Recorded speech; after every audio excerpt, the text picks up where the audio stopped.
We are streaming properly. Just had a weird technical error that was interfering with my ability to stream. That was really weird. Don't like that. Kind of threw me off there. So, anyways, sorry everybody for the 9-minute delay. I'm not sure what happened there, but for some reason our Streamlabs was not working properly, so I had to jump over to the regular OBS instead of Streamlabs OBS to get this ball rolling. I figured that out after like 7 minutes, and all of a sudden the button was like, "Oh, you are not live." Kind of panicked there after like chatting with you guys for 7 minutes and nothing but dead air. It was really, really weird. A little embarrassing. So let's jump on this right now, since I'm now about 10 minutes behind and I don't want to eat up too much of your Sunday. So why is that still showing? Let's see here. That should not be. Man, what is going on here? I am really sorry, folks. Man, there is just way too much weirdness going on with OBS today. I can't even get it to behave properly. This is really odd. So let's try this one more time. Nope. What is going on? I do have a lot to talk about today. So while I'm trying to figure out what the heck, sorry, because this is family friendly, I'm trying to figure out what is going on here. I'm going to let's see here. We might have it now. There we go. Oh, thank God. This is driving me crazy. Let's see if I can get this right there. All right. Perfect. Sorry about all this. I have no idea what is going on right now with OBS. Things have gotten just a bit funky with OBS and Streamlabs today. I don't know if somebody went in and messed with the settings, since all of us on FNP use the same settings, or what happened. So I apologize for the delay here. So let's talk about what is going on. So let's go ahead and play this video that I played earlier that nobody got to watch, and I was just talking to myself. So here we go. Let's watch this video for the holidays. A little cheeky video.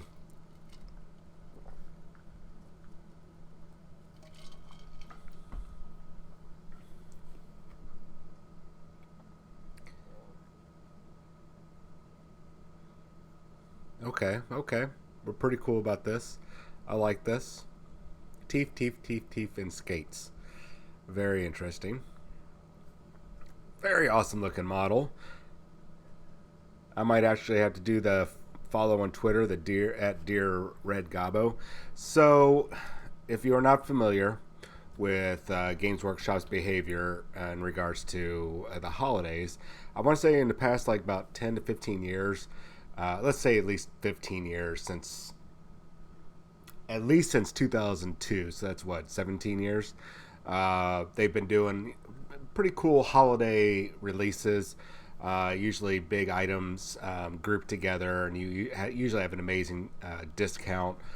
And this is the one time of the year that they have their sales, because Games Workshop will never do sales, because for them, if you run a sale, like a percentage off or anything like that, to them it depreciates the value of the item.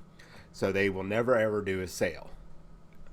So what they will do is do stuff like the start collecting boxes, which I think are a great thing, because you're usually saving still like $20 to $30 based on what is the contents of the box. And then their holiday ones, anywhere from like about $30 to about $150. We've seen a couple of their deals where you're saving about $150, $160 on their bundle deals. And it's usually about 6 bundled army sets that will be larger, pretty much like double the size of the start collecting boxes. bundle paint deals, like buy this group of paints and you're getting a little bit off here and there. But they will never ever do, hey, 25% off sale or anything like that. So don't expect that for the holidays. However, for those of you that are looking forward to the holidays and hoping and praying that your boyfriend, girlfriend, husband, wife, grandparents, parents, whatever, your best friends that you've known since you moved to Houston in 2011, if you know that they like Games Workshop stuff, head on over to your local Games Workshop or Warhammer store, or more importantly, and I say more importantly because these are basically family businesses and the small businesses, your friendly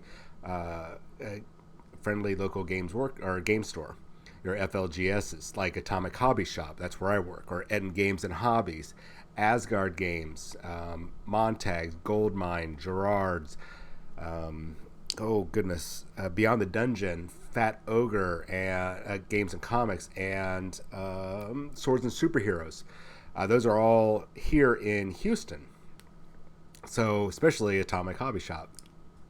So head over to those places and go in, fill out a gift list. When they should probably be popping up in a couple weeks. They'll probably have these gift lists available. Just watch your Facebook, at least for Atomic Hobby Shop. You'll be able to watch your Facebook, and we'll pop up on there. Hey guys, we're going to be doing a holiday gift list, and what you're going to do, and it doesn't cost you anything to do the gift list. All you're going to do is come to the store, create a gift list, and usually they'll have these pamphlets. It's with what do you call it? Like a carbon copy underneath. You'll fill out your gift list. Hey, these are the things I want in the order that I want, and you can put it value-wise, whatever. And you take a copy, and then we keep a copy. The stores, wherever you're at, they keep a copy. So you say, hey, you said you wanted to give me something for Christmas, or people are asking you. Well, you know what? Why don't you head over to Atomic Hobby Shop or another store that's close to you, and go over there, grandma, dad, mom, girlfriend, boyfriend, and ask them about my gift list. I'm registered there with a gift list, and it would be, you can just pick whatever you want on there. It'll be a big surprise for me because I've got like 30 items on there, because there's more than 30 items that I want, but I put 30 on because there was not enough room for any more. So then that gives them a chance to come over, go and shop for something that you would like. And that's one of the, I think, great things about the holidays and having these gift lists, especially in regards to gaming stuff. Now, and this doesn't just apply to your Games Workshop stuff. Now, if you go to a Games Workshop store or a Warhammer store, that gift list is actually going to be only for their store. But if you come to places like the Atomic Hobby Shop, or any of your local stores, you can add what other stuff you want on there: role-playing games, paints, and hobby supplies, books, not video games, but Magic the Gathering, whatever it is that you are interested in or want to get interested in. It's that great chance. And that's what I love about the holidays, especially with Games Workshop, because they put out that gift registry list, and that thing is such an amazing thing that retail stores can use. It helps them, especially like I said, you want to support your local stores, because they're the places that you go to play for free and hang out with your friends, and also to go play tournaments to get free prizes, raffles, the whole works. So supporting those stores is really the best thing you should be doing. And filling out one of these gift lists, whether people use it or not, it's that's on them. Maybe they've got an entirely different idea of what they want you to have. Maybe you need new socks and new underwear, so they're going to get it for you. I'm sorry, but if you'd keep up on to buy it yourself, you wouldn't have to worry about Christmas, unless that is your game plan. And kudos to you. You never have to spend money on socks and underwear, because at the end of the year you're going to get it for Christmas. Thank you, Grandma. Thank you, Mom. But go over there, check it out. Go to your local store, talk to them about it, and it could really help you guys out. Especially, how many times have some of us gotten something for Christmas and we're like, "Oh my God, this is so amazing! I was interested in getting one of these. This is really cool. And we had to kind of flub our way through a gift that we're just like, yay, great, a onesie. I'm 46 years old. Thank you so much for getting me this onesie. Unless you want a onesie. But if you weren't expecting that and you were expecting, a start collecting box of Tyranids, or you wanted that booster box of Throne of Eldraine from Magic the Gathering, and you got a onesie instead, it's a little disappointing. It happens. But, I understand the gift is what matters.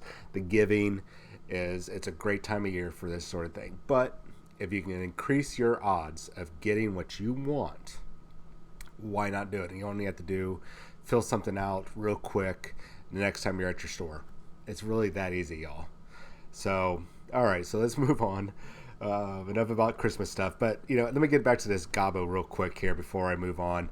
He is pretty snazzy looking. I foresee, I can see a couple orc players will probably get him just because, even if you just make him an objective marker, and you could also use him for your Gloomspite Gits. He kind of has like a dual look to him right now. A little bit of fantasy and a little bit of sci-fi. That could be a wand. That could be, and there's a steampunk style flintlock rifles and stuff in Age of Sigmar. So it could pass muster. I think it could. So I think people might grab it. They do every once in a while. They try to do these holiday models. So I'd snag one up. Just, it's a cool little treat, especially if you have a goblin or orc player. It's a nice little gift to go, hey man, I was thinking about you. I grabbed this model for you. And they'll appreciate it. They'll appreciate it. All right. They'll appreciate it more if you get it off on the gift list. So as I mentioned before in a couple episodes ago, we had a lot of stuff that was going to be coming out before the Imperial Fist and Salamanders drop their Codex supplements, which I'm really interested in. As you have probably seen before, I've got my Imperial Fist cup. I really like the Imperial Fist and the Iron Hands. I've gotten one. I'm just waiting for the other now. So we mentioned that there's probably going to be a lot of little drops coming. I said Blood Bowl. There was going to be probably Underworlds, which we just got released this weekend with the Beast Grove. So yay. And then one I did not take into consideration was them releasing this other warband for Beastgrave. Beastgrave, not Beast Grove. I apologize. Beastgrave. I was expecting the Wolf Riders actually to hit it this time. And then, of course, in the Blackstone Fortress stuff, I was expecting Necromunda, but we got Blackstone Fortress stuff. So it's really cool that they're still mixing it up. And we knew that there's going to be a couple, what I like to say is filler weeks, filler episodes. It really takes care of the small games. So they'll do in waves. They're like, here's your Warhammer 40,000. Here's your Age of Sigmar. Here's your little games. Rinse and repeat. It doesn't always flow like that, but it's kind of the general thing that they'll do. They're kind of like the release schedule, or it's Age of Sigmar, then Warhammer 40,000, and then the small games, or any combination of those three. So what do we got coming? I talked about this last week. This bad boy, this fully articulated, 8-inch tall Space Marine from Bandai. And if you know, Bandai puts out some of the best, absolute the best custom model kits that have so many points of articulation in them. It's actually kind of surprising. I mean, talk about kung fu grip and all that kind of stuff. It's really cool that they've got the ability to crank this out, and kudos to Games Workshop for reaching out to this market.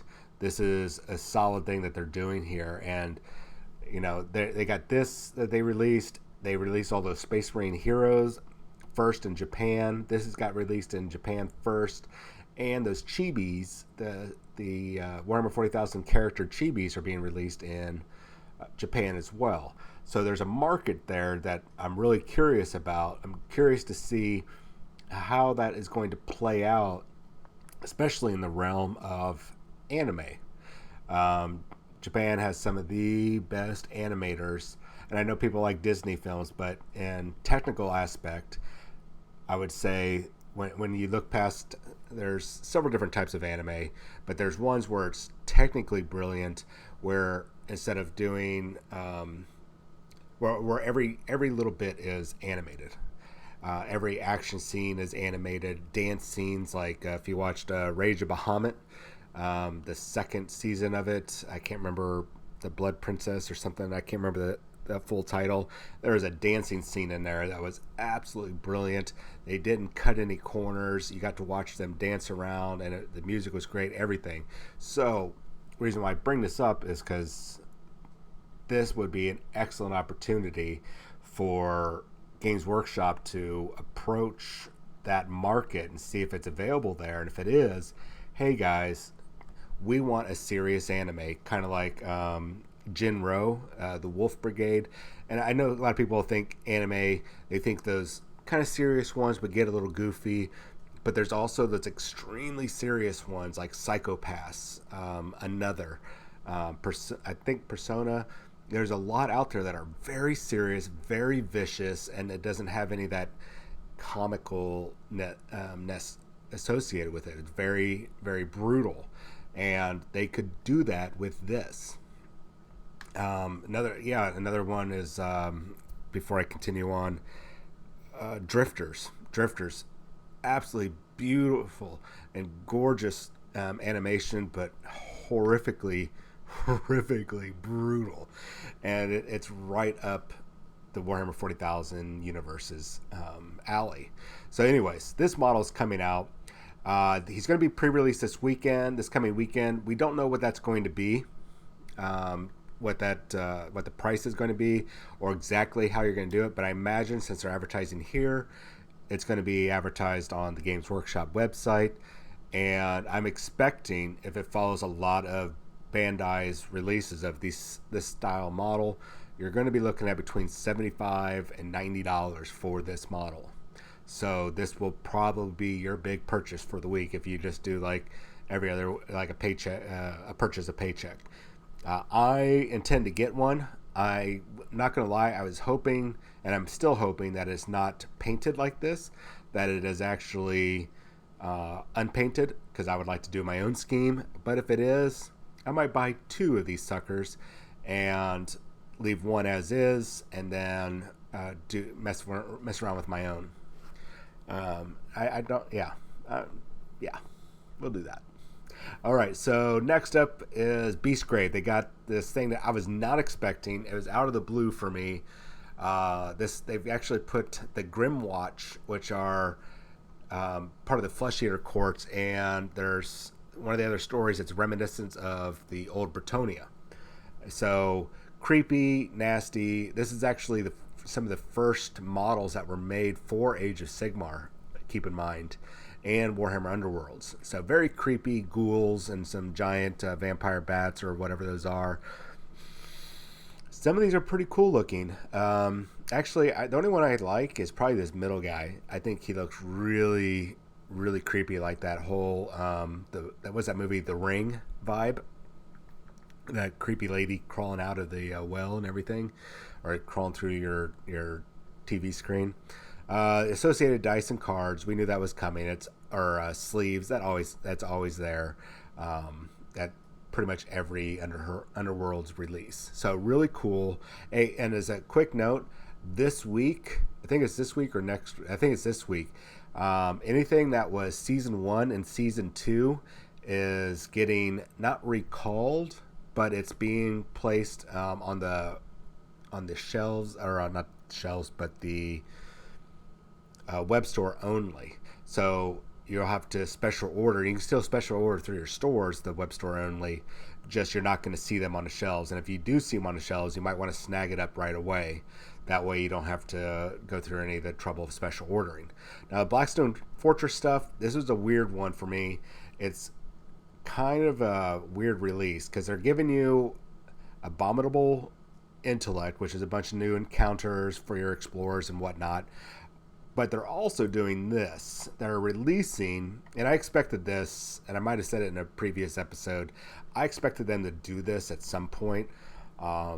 and it's usually, and maybe I'll have to go back and take a look at Blackstone Fortress, but I would say about about 9 months, maybe 9 to 10 months after, or sorry, 6 to 9 months after a release, they will box up those contents and make them available if they're not already on the shelf. And so here they are, the Servants of the Abyss that you can use in Warhammer 40,000, and this is an expansion pack that could be used for Blackstone Fortress. But if you've been wanting to get like those Beastmen and all the other models that are in there for your Warhammer 40,000 army, this is a great chance to get that. And the same thing with the Cultists of the Abyss. It's just this is an upgrade box. No, this is actually the expansion pack. Okay, this expansion pack was coming out. We already saw the characters getting released. Now we can get these guys. So really cool. So cool. And the other thing I said was going to be coming, Lizardmen Blood Bowl. I don't know how many people still play Blood Bowl. I know it's a very niche market, but I know people do play it. I know they do have leagues. I believe last league I remember was over at Board and Brew and Eden Games and Hobbies. They were running a league there. And that's if you're in Houston, check your local stores to see if anybody's running it. Maybe check Facebook groups if you are you always wanted to play the fantasy football game. Go ahead and check your Facebook group and say, like I type in Houston Blood Bowl, and it'll pull up however many groups are there. And it's a good way to get in contact and participate in a game that you like. That's actually kind of cool. Very Aztec, or as a Lizardman would be, board. That's cool. I like that theme. That's actually a really cool theme that they did there. Bravo, Games Workshop. Spike Magazine. They always come out with that. Like I said, there's always your dice, and there's always your cards that come out with all these small games. It's a normal thing. Here's one of their older models that's on web store only or made to order. Goblin Team's got an upgrade. More Blood Bowl stuff. Oh, this is new. Blood Bowl Head Coach's Handbook. Interesting. I don't play enough Blood Bowl to let's see here. One-off games and league season. It comes with all the current team roster. Oh, that's just kind of like an update book. Well, that's cool. So if you have been behind on everything, this is a good thing to snag. And then, of course, the dice. Always the dice. They really love their custom dice. But who doesn't? All right, so enough of me rambling about all that stuff. Psychic Awakening stuff, I'll give you guys a little bit of news. If you haven't already seen it, if you haven't already seen some of this stuff, they got the map working again. Good. So we know that there's going to be an update tomorrow, and they're going to say that a phoenix has fallen is what the community page was saying. Let me show you here. Not a lot of people are paying attention to the top of that, but I'm just scrolling up and down. A phoenix falls. See the model this Monday. A phoenix falls. See the model this Monday. That is interesting. Because here's my quick theory on this. Is do they consider, and I believe they do, the incubi as a aspect warrior temple? And if so, would that mean that the incubi, the big bad, whatever his name is, Drazai or something like that, is he considered a Phoenix Lord? If so, is he going to die, or is he going to be falling from grace? What's going to be happening? That's very interesting that they would put that terminology there. Phoenix falls. See the model this Sunday. So I doubt that means they're going to die. Maybe it's that they fall into ruin, or fall to chaos, fall to the bad guy's side or something. This would be very cool to see what is going to be happening here. I'm actually really anticipating something gruesome and shocking. So, and I'm really hoping, I'm going to say it right now, I'm really hoping that Games Workshop is going to give Dark Eldar, the love and attention that they gave the Space Marines currently, all the Space Marines supplements, how they've gotten a lot of love and attention and an extreme power boost,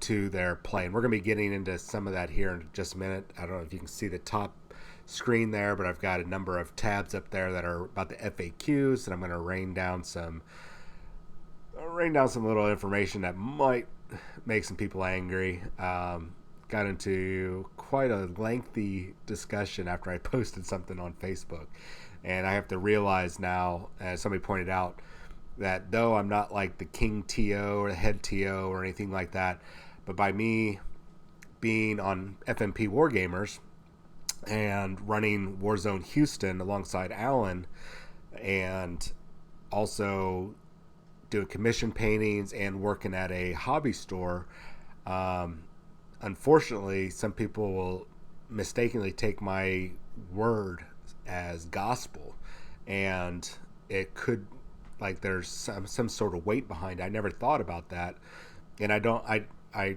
push back on that value or that sentiment, because I don't think I do carry my word carries any weight or value to it like that.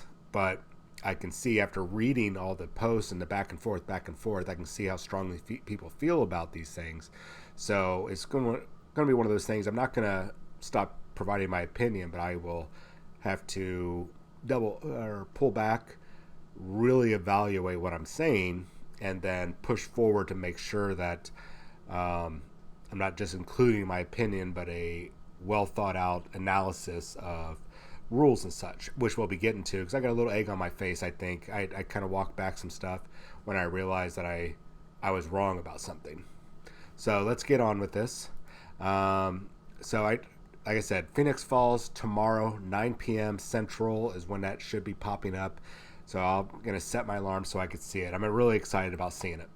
All right, so let's get into this. Let me bring Ultramarines over here. So FAQ dropped a couple days ago. I want to say Thursday. And one very interesting thing that I saw here was right here. Well, I won't highlight because I don't know if how that will show up on your guys' screen. So one of the big things that is coming out with the Codex Supplement White Scars and Ultramarines, which I believe, and I could be wrong, but I really feel like we're going to see this carry over with Iron Hands, the Raven Guard, Salamanders, Black Templar, and Imperial Fist. I'm still holding to it that Black Templars are getting a Codex Supplement. Still no proof, except, well, we have a lot of indicators. Let's just say that. We have a lot of indicators that it's going to happen. So, what is interesting about this is this one brand new update with the FAQ. Can any of the data sheets in this supplement be from a successor chapter? So in this regards to White Scars, that's the Khan on a bike and Kusoro Khan, the third company captain. I think he's third company captain. Anyways, their answer is no. These data sheets and named characters can only be from the White Scars chapter. Now, let me take a drink, let that sink in.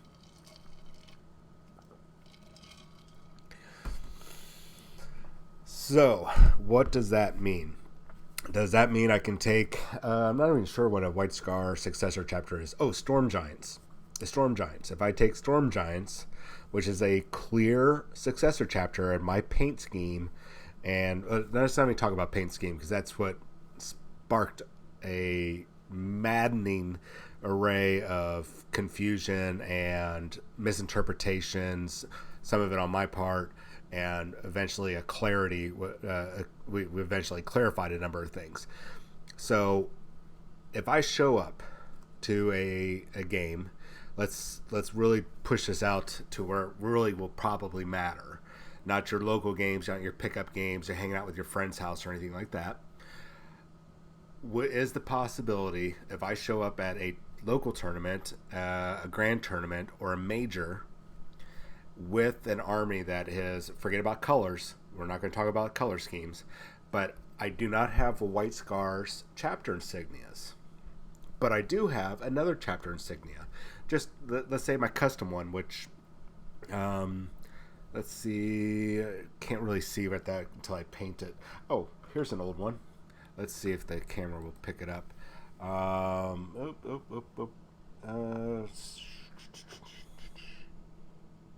There we go. That eagle symbol.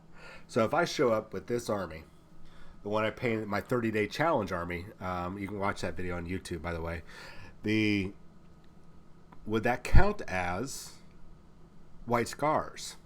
So I postulated that, I proposed that initially, that if you are going to be running, say, white scars, iron hands, whatever, then you need to have your paint scheme and the chapter symbols match. Because if not, you are a successor chapter. I had to eventually, after reading numerous comments, some of them really nice, some of them a little snark, and then a couple personal, and even received a couple private messages about that. I did reach the same conclusion that the paint scheme should not really matter, because there is precedence for the chapters, even companies within the chapters, to have a different paint scheme. The ones that strike me out is Imperial Fist. Through the Horus Heresy, they had two different color schemes. Then sometime during the 41st millennia, they had I want to say it was the fifth company, could have been the third company. It was a battle line company. They, after some really horrible battle and tragic thing, the entire company was allowed to have black armor instead of yellow, with then they had the yellow trim, and the same thing with the shoulder pad. So, and if you look at the White Scars are always white armor, but their companies have different paint patches, basically, or jagged lines or tribal looking all over them, but they always still have that symbol. So if I show up with that different symbol and I say that they're White Scars, is that White Scars? I said no. I don't think that should be White Scars. That is clearly a successor chapter. And by the rules, it is not. How do you know if that's a White Scar? I'm going to look at that model that doesn't look like White Scars. And what if you had an Ultramarine symbol on it and you're saying, oh, that's my White Scar army. I'm running them as White Scars. It says so right there on my army list. You're right. It does say that on your army list. But that is clearly not White Scars. So back and forth, and I'm probably wrong on this, and I'm going to be taking a lot of time to really delve into the semantics of this, because this could end up being a coming trend. This is a new thing actually from Games Workshop, because before they were like, you know what, if you have a successor chapter, run the character however you want. If you want to have the Storm Giants and Khosrow Khan in your Storm Giants as a count as version of it, go right ahead. Forge the narrative. By them doing this, which I feel there's a solid chance, I'll say about 35% chance they will walk this back. This, I think, is a bad move, especially in regards to match play. Now, I prefer that if you're going to be using a named character like Robute Guilliman or Magnus the Red or whatever, that your army needs to reflect the army it's supposed to be. So being an Ultramarines army, you need to be Ultramarines. You need to look like Ultramarines. Don't run around with White Scar symbols. Am I wrong? I don't know, guys. I don't know. And I'm not even going to try to make a ruling right now. This is very fresh, and it's going to take some time to analyze. And I realize that people could show up and go, hey, here's my army list. It clearly says White Scars, Iron Hands, whatever. And even though they don't look like it, because they might have a different symbol, I don't care about the paint job. Let me say it again. Don't care about the paint. Don't care about the color scheme, guys.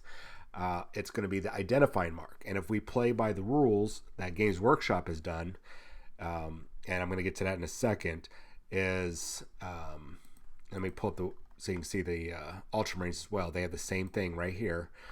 If you play by the rules of what you see is what you get, then if you show up with an army that does not have an Ultramarine symbol on it, I don't have to treat that as an Ultramarines army. That is not playing by the what you see is what you get rule. That is clearly a successor chapter. I mean, let's say I have, a circle with a smiley face in it. That is not Ultramarines. That's your happy face or angry Marine chapter. So by the what you see is what you get rules, that is clearly not Ultramarines. So why should I let you be able to play that in an official event where I'm competing against you and you get to use all the rules when I have to play by the other rules? Now on the flip side, I've already gotten some pushback. Well, what about these people that paint their armies differently? We're not talking about paint, guys. I don't care about paint. I was wrong about that. I walked that back, moved past the paint. And what about, you might be saying, what about these armies of these other races that don't have that? Can they do the same thing? Well, you know what? They don't have this FAQ update. They don't have this official ruling. So until they have that official ruling, it doesn't matter for them. And this is where I'm coming into is, guys, if this is the basically the vision of what's to come, a vision of what's to come, then we're probably going to see it with the rest of these supplements. And this is going to cause some issues, potentially some issues. There might be your local tournaments, your weekend tournaments, your one day, Sunday, Saturday, Wednesday. People might not give a dang, and they probably won't. They'll be like, oh, you're playing Iron Hands. Oh, okay. With your Ultra Wolf Gray Knight or Gray Knight hands, whatever you want to call them, because they have like 60 different symbols on them, just because you want to be cheeky about it. Okay, sure. It's totally up to the tournament organizer. And nobody's telling you, I mean, with the exception of Games Workshop, nobody's telling you to, you have to play by this. It's all up to the TO. Now, when I say by Games Workshop saying that you have to play like this, some people pointed out, Games Workshop does not care. And you're right. Up to this point, they have not cared about this. And if you look at any of their documents, which people are like, check out the Throne of Skulls, check out the Warhammer World tournaments, blah, blah, blah, blah, blah. They all have in there where it's talking about WYSIWYG, but they don't care about how you're painted as long as you're built and painted. You're right. But they do talk about WYSIWYG. And those documents were made prior to this update last Thursday. And we know that Games Workshop is slow to update their documents. And probably not until they start their 2020 season will they update those documents like they do every year. But they always follow the what you see is what you get rule. So do not show up with a bunch of Imperial Guard or Astra Militarum and give them glowing las guns and say that they're plasma guns, because those are not plasma guns. Those are clearly las guns that you very cleverly painted on some object source lighting, which looks really good, by the way. And I could be wrong about all this. I could be. I'm not going to be saying, you guys, I'm not saying that I am 100% right. Like Zenkaran is saying there, that's like other people using Cadian models for Astra Militarum as Catachan. That's clearly not there, but it's being allowed. So it comes down to the TOs. Are they allowing it or not? It's a very delicate situation, and I'm not gonna be cowed by the pushback. Cowed, I think cow's the right term. I'm not gonna cower because there's some pushback on it. I was wrong about the paint. You can paint however you want. Once again, for like the millionth time in the past 3 days, I don't care about the paint. What I do care about is representing your army correctly. If you're running your army as Catachans, you better have those muscle-bound Catachan models that they still sell. Don't show up with Valhallans and say they're Catachans, man. It's rude. It's a little disrespectful to your opponent in a sense that he's taking it, unless he's doing the same thing, but it's kind of disrespectful in the sense that if your opponents are going out of their way to make their army the right way and pay their monies and take their time building and painting, which remember, I don't care about the paint, that you could show a little bit of respect and do the right thing. Play the what you see is what you get rule. Be accurate with it. Stop trying to cut corners and just be accurate. And I get it. Sometimes you want to do count as and whatnot because you have a clever way. That okay. You might. I could see you trying to come up with a clever way of. Look at my suppressors. These are my suppressor models. Clearly not the regular suppressor model, but is it a Primaris Marine? Yes. Does he have some sort of jump pack? Yes. Does he have an autocannon or a suppressor autocannon? Yes, he does. It's at least it counts as, but it appears as. So I don't know. It's a tough area, and unfortunately I think that if we continue to see this trend, which I think we will through Games Workshop or through the supplements here, I think with these supplements, as we see the next 4, well, we already got the 2 released. We're just waiting for their FAQs, and then the last 2 or 3 to be released with their FAQs. They're all going to match this. And this could be a signal to what is coming in the future. So you want to run, say, Abaddon and World Eaters. Well, sorry guys, you need to run them as Black Legion if you want to have Abaddon. That sort of thing. So I don't know. I'm going to be honest with you. I think it's a BS move by Games Workshop. By doing this for at least the match play, it is creating an unnecessary havoc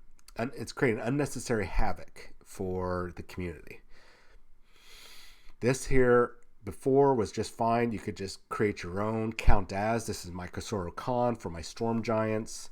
This is my count as Guilliman for, well, I guess Guilliman doesn't work because he has to be Ultramarine. Well, unless you did a count as Ultramarines army. But now with this right here, they created an issue.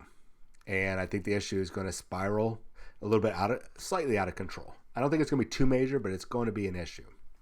And it's going to, I feel like it's going to roll over into the other armies, the other factions. Do I know this for sure? No. We will probably see right after Sisters of Battle drop, if they have any named characters for their specific orders, and then their FAQ about 2 to 3 weeks after that, probably about 3 to 4 weeks, probably first week of December, depending on their release. So probably, around 1st of December we should be seeing their FAQ, and it might say the same thing. Can any data sheets in this, well, they won't have a supplement, but can I use this character from this order in this order of Saint whoever or whatever? I don't know.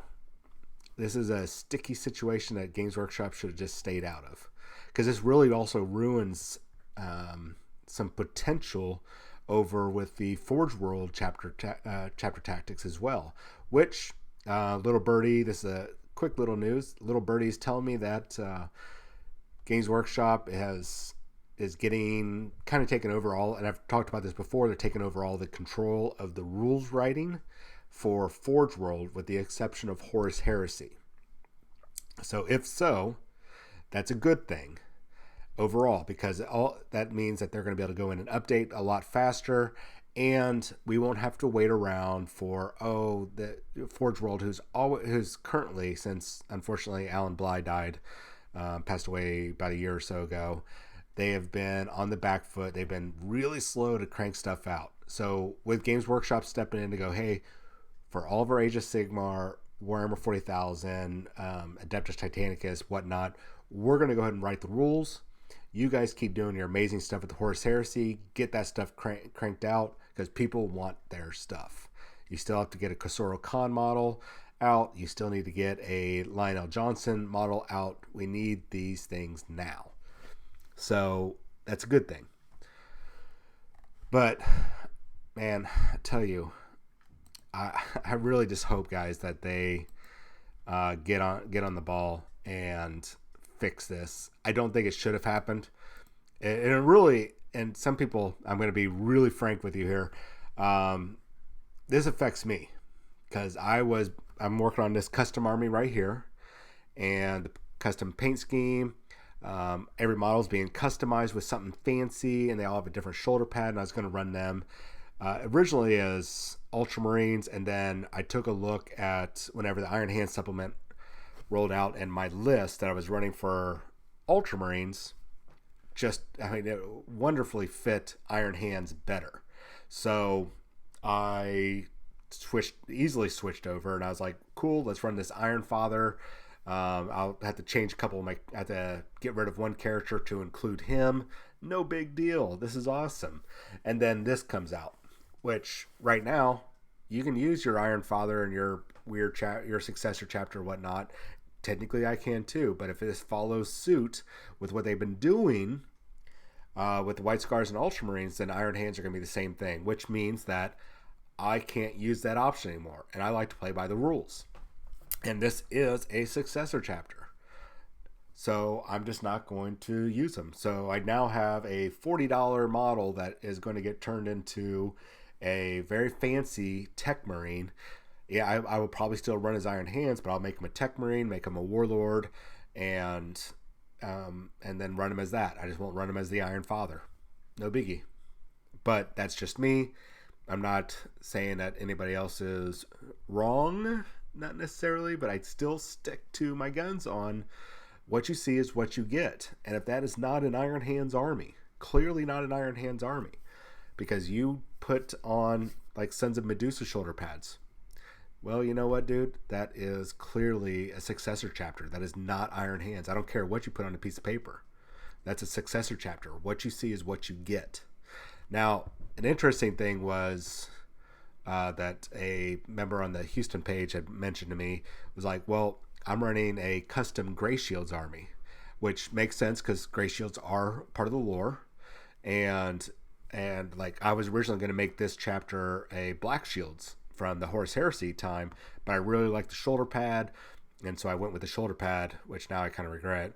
But he's running a Gray Shield theme, so which is very clever. No shoulder, no insignia marks, no nothing. And he's like, so with me running this as Gray Shields, would I be able to use the Iron Father and run these as Iron Hands? And in thinking about it, my initial reaction was like, no. But then I thought about it. I was like, well, you're right. That actually would make sense.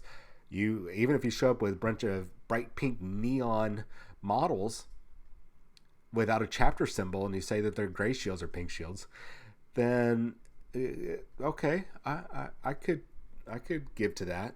But if you have chapter symbols on there, like show up to a tournament with Blood Raven clearly marked on there, or Ultramarines, and say that they're Iron Hands or White Scars or Raven Guard, get the heck out, man. That's clearly not playing by the rules. Maybe I'm going with this a little too far. I just, after running so many events and organizing events, I see that there's an aspect that I don't think a lot of players see that I do, is I get talked to afterwards. And I have people that will come up and, man, I hope is this microphone working? Holy crap. Guys, if this microphone is not working, I just realized that it just disappeared. Gosh darn it. Hold on. God dang it. I apologize for the volume. I'm not going to be able to reshoot this whole thing. If you're just catching on, or you didn't catch this first like 10 minutes, OBS and Streamlabs OBS have been extremely wonky today. Even after updates, that's probably what it was. My devices have been... If you've been listening through the microphone and the camera, I apologize. You're probably not hearing me very loud. This whole time I thought I was talking into my snowball mic here. God dang it, this is embarrassing. All right. Anyways, so back to the Gray Shields real quick. I can see that. I can see a solid argument for that. You show up with your Gray Shields, cool. Like during 6th edition when I was playing Iron Hands, but I could never stick to one chapter. I made a 355 model Deathwatch army.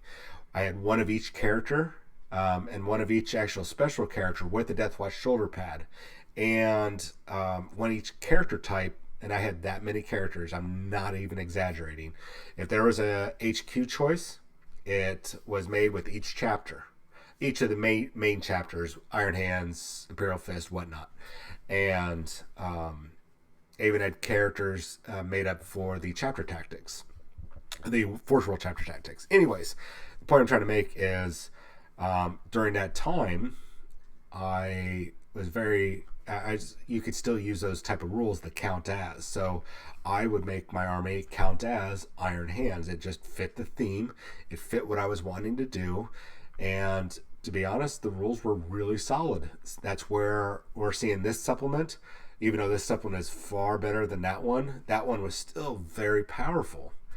And that was the end of my tournament time. I stopped being serious about tournaments during that edition. So let me take a drink here. So I can understand that. I can understand the gray shields or the themes. However, if right now, my personal belief, not as a tournament organizer or as an event organizer, or as I guess it is John is with FNP, but not John from Atomic Hobby Shop or anything else. My personal opinion, that is not reflected through FNP Wargamers. I don't know how else to divulge myself or divorce myself of that. Yeah, divorce myself of everything. John's personal feelings. If you want to use the toys, you've got to use them correctly. If you want to play Ultramarines, those need to be Ultramarines. I can understand the Gray Shield thing, but it needs to be what you see is what you get. So there's nothing over here, by the way, except for a couple Night Titans and a whole bunch of models. The point being is that if you want to use the toys, you've got to play by the rules. What you see is what you get. It's not that hard, ladies and gents. It's not that hard to go by. So, which sucks because first time I decided to make a successor chapter since 2004 or 5. Yeah. 2004 or 5, and this is actually a continuation of that chapter contest that I won with Games Workshop locally, not globally. Now I can't use it under these rules, or can't do what I wanted to do under these rules, but that's okay. I'm going to play by the rules. I'm going to respect everybody that does, and if you don't, I'm not going to lose any respect for you. I might consider calling you out on it, especially if I just paid $120 for a weekend tournament, but then an additional like $300 or $400 for food, gas, and hotel accommodations, and you show up with a pink Ultramarines looking army and say that they're Iron Hands, I might call you out on that, because that's definitely not WYSIWYG. But that's John, divorced of all the different organizations, in no official capacity. That's what I am saying. Whether the rest of the FNP guys think about that, whether that's our official stance, I might change my tune after I take some time to analyze this. I don't know yet. It's going to take some real deep thought. But as of right now, I'm going to play by the rules. What you see is what you get, and go for that. All right, so let's wrap this up because we're talking a lot here. White Scars Ultramarines covered. A couple other things that of note that I haven't been able to find one of these things that popped up in FAQ, but I want to talk about at least this one from the Vigilus Defiant book. If you're not familiar, a lot of the stuff from the Vigilus Defiant book centered around the different the different chapters and their special detachments you could take in there. Have shown up in at least the Ultramarines supplement is what they're talking about here, and the Space Marine Codex. And some people have been double dipping. They've been trying to use saying, well, this book has this is a different book than this book. So, for example, if I wanted to use a relic from the Vigilus Defiant book, like the Sanctic Halo, that might be one that's in there. Let's just say Sanctic Halo. I don't know if that's it. We're just going to use that as a fill-in example. Well, it's in this book, the Vigilus Defiant book, and it's also in the the Ultramarines Codex supplement. Two different sources means I get to use them both, and so they were double dipping with these these unique relics. So they went in and pretty much corrected all that, all those relics, all those special abilities and everything. They said, "Look, guys, we've transposed it over to the Space Marine Codex and the Ultramarines Codex supplement. It's in there now. Good on you for trying to double dip, but come on. I mean, this is really common sense stuff, guys. And I get rules as written, but there's a point in time that we as players need to. We know that we're doing something shady. You know, oh, hey, there are rules as written. And at the very moment that you say that, you already are acknowledging that you are wrong. You know that you're wrong, and you're just trying to game the system. And I'm very, very sure that I've done that before. Especially when I was back doing 6th edition and competing very vigorously, or up to the end of 6th edition. I'm sure I've done that before, and I think we all will, and we'll continue to do it. We're all going to try to game the system because we want to find every legal advantage, even if in the back of our head our little angel on the side is like, dude, come on, you know that that's not right. And then our little devil's, yeah, he's right, but we're also right because it's right there in the rules. So, you know, we got to use some judgment here, ladies and gents, when we're using this stuff. I mean, we're playing with plastic toy soldiers for a little bit of store credit or a little bit of prize support or a 3D printed trophy. Do we really need to go to such lengths to, game the system? I don't think so. I really don't. And it's really a bad reflection on the community. No matter what game you play, by the way, no game is well protected. Maybe even Candyland, but Age of Sigmar players, Horus Heresy players, Underworlds, Malifaux, the upcoming Crisis Protocol that hasn't even happened yet from Marvel, the Batman Miniatures game, Wild West Exodus, Ninth Age, all of you players, that includes me too. We're all guilty of this, and the potential for bad play is there, and we might not see it because Warhammer 40K really gets the spotlight because it has, I would say, the most players, and it has the most vocal minority. The vocal minority is so prominent, and once something bad happens, it spreads like wildfire across all the little gaming news pages that we go to, even us, and it ends up becoming a big deal, and then that ends up kind of breeding. This is only one guy out of 400 players that cheated, but that one guy just made everybody else, not just those 400, but the other like 12,000 40K players look like they're cheaters, and they're tryhards and win at all cost players, all because of 1%, less than, or maybe 1% of the players at an event. And it's, since there's so many, and it's like, oh, look, they're being bad. Don't pay attention to our cheater over here at Age of Sigmar, or yeah, Tom over here with Malifaux, he definitely cheated, but he's nothing like those guys.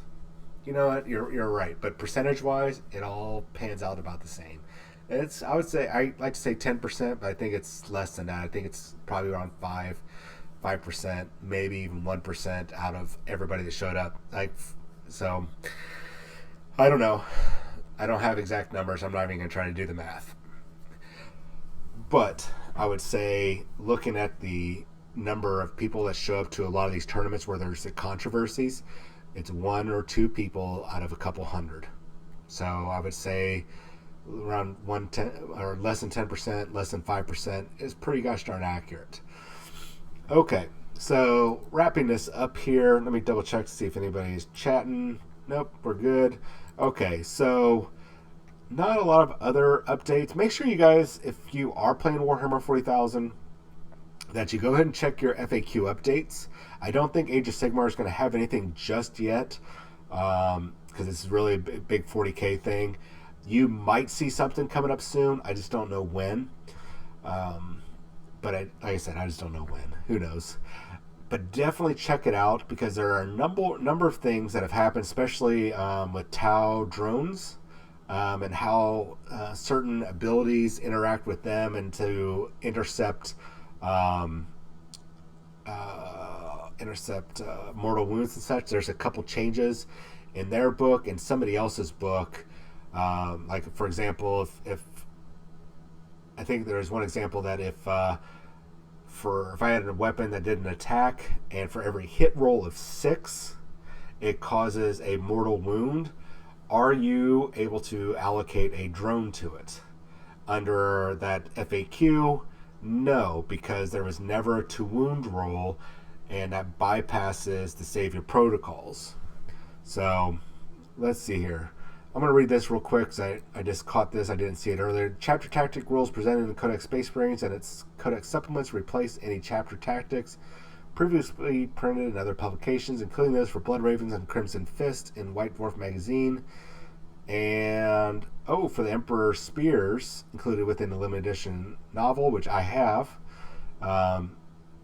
So that's note that the Emperor Spears are a successor chapter for the Space Marines, and so if you choose the Inheritors, you must use the chapter tactics of the.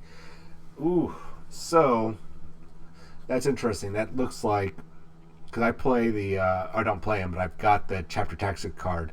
I guess that goes out the window now. So if I want to use them, either use the Inheritors of the Primarch's successor tactic or choose two of my own successor tactics. Interesting, which, according to the rules, since they are Emperor Spears, if I was to go through with that and paint them as Emperor Spears, I would not be able to use any of the characters, any of the special characters like Rabute Gilliman in that army. I would not be able to take those data sheets, or even the Tyrannic War Veterans, because they would be Emperor Spears and not Ultramarines. Interesting. All right. I have rambled quite a bit, and I appreciate everybody that has watched, been in and out, and the people that are going to watch on YouTube. Once again, guys, everything I'm saying here is pretty much been either my personal opinion, divorced of FNP, Atomic Hobby Shop, as a TO, one of the heads of Warzone Houston. It has been John's personal opinion about the what you see is what you get rule and the chapter tactic stuff. And once again, I'm hoping it's the last time, but I doubt it. You do not have to have your models painted a certain way. Just get them painted. But if you wanted to play your Ultramarines with a clear Ultramarine symbol, which means that they are Ultramarines, according to what you see is what you get, but you wanted to paint them in pink armor, man, you go right ahead, because those are still Ultramarines, because it's clearly identified with the shoulder pad, and it matches with your army list. Show up with those same models and be in pink, which I don't care about the color scheme, but you have that Ultramarine symbol, and you show up and you tell me that they're Iron Hands and we're in a Major or a GT, I might, personally, John, might call you out on that, call a judge over. But I don't know. That's going to require some thought. Maybe by Tuesday I'll have this figured out. But just read your FAQ, guys, because I think what we just saw with the Ultramarines and White Scars, and we're probably going to see with the supplements, it's going to carry over with the rest of. I would say it's a good chance that it's going to carry over with the rest of the different factions. I don't know how, but I think that we might see that. So just be aware. I'm just giving you an alert. I'm not the final arbiter. I'm not the judge. I don't get to, unless I'm running the event, I don't get to make any of those decisions. But we'll see. We'll see how things pan out. I'm hoping they'll walk back that rule because it's a dumb rule. That is a dumb thing for them to do. That really just spits in the eye of everything they've done up until 8th edition. Well, actually, until that FAQ dropped. Everything that they've done up until that FAQ was do what you want. If you want to have successor chapters with Robute Gilliman in there as count as, you do that. Them doing this was a bad move. Bad move. But I will roll with it because I like to play within the rules. That's me. Leave it to your... Just double check with your TOs and your opponents before, especially your TOs, if you are going to an event. SoCal is coming up and Warzone Atlanta are coming up. So check with those TOs, ladies and gents. You don't want to make that trek to those different spots and pay hundreds and hundreds of dollars for the event weekend, the food, the travel, the hotel rooms. Show up with your pink Ultramarine, your pink army with Ultramarine symbols and say, oh, this is my count as Iron Hands. And they say, well, sorry, according to what you see is what you get. That is not Iron Hands. That is clearly Ultramarines painted pink. And we don't care about the, at least for me, I don't care about the paint. Once again, I can't believe I keep saying this. I don't care about the gosh darn color scheme. What I do care about is being able to identify the models. And I think recently there was before I get off here, there was an event where somebody showed up with a converted model that was a oh goodness, oh no, this happened back in 6th or 7th, Inquisitor Codiez, and it was a Space Marine model. I've actually had somebody show up with an Orc boy instead of his Chief Librarian Tigeris or whatever, but that guy shows up with a totally converted custom Cotiez that looked nothing like Cotiez, nothing like the color scheme, paint scheme, didn't even have all the right equipment. So really it comes down to it was a count as models that they are a proxy model. So, and he said it was Cotiez, and some drama happened with it. The problem, guys, is that you need to be playing with what you see is what you get. Your local games, okay, you can slide by. Probably your local RTTs, your Rogue Trader tournaments, your local tournaments, you can probably slide by. Just double check with your TOs. But you go to those GTs and the majors where people are forking out hundreds of dollars and are putting on their best performance with their models and everything, and they are playing by the rules when it comes to what you see is what you get. You need to be a little bit respectful and show up and do the same thing. You need to, if you're gonna play with the toys, you need to use them correctly. I'm rambling now, and I probably should go ahead and sign off here. Anyways, our Tuesday show, it'll probably still be me. Sorry guys, you still got to deal with me, and I'm sure that this is going to flame some more posts, and because that's just the way that this whole debacle is going to be with these rules for the characters and successor chapters. Anyways, hopefully it doesn't blow up too much more. I think we managed to kind of calm things down. But look tomorrow, if you're not paying attention, you're just kind of jumping in. Tomorrow we should see what the next Phoenix Lord model is. A Phoenix Falls. See this model this Monday. I'm pretty sure. And, I didn't even think about it right there in a clever advertisement. They've got the Drazier, whatever his name is, from the Incubi. He's probably the model that we're going to see. So it'll be interesting to see what he looks like and what they mean by a Phoenix Falls. I doubt it means he's dead, because they wouldn't just give us a dead model, would they? I don't know. Something to think about. All right. You all have yourselves a good night. Enjoy your weekend, or what's left of it, and start off tomorrow. It's a Monday. I know you have to go back to work probably. Start off that week great. No matter what happens, go, you know what? I'm glad it's a Monday. It's a new week. I get to start fresh. Don't have that case of the Mondays, which, let's face it, doesn't really exist. It just gives us an excuse to start a conversation. Just enjoy tomorrow. Listen to some good music and start your week off right. And I will see you on Tuesday at approximately 8 p.m. Y'all have yourself a good night. I'm John with FNP Wargamers.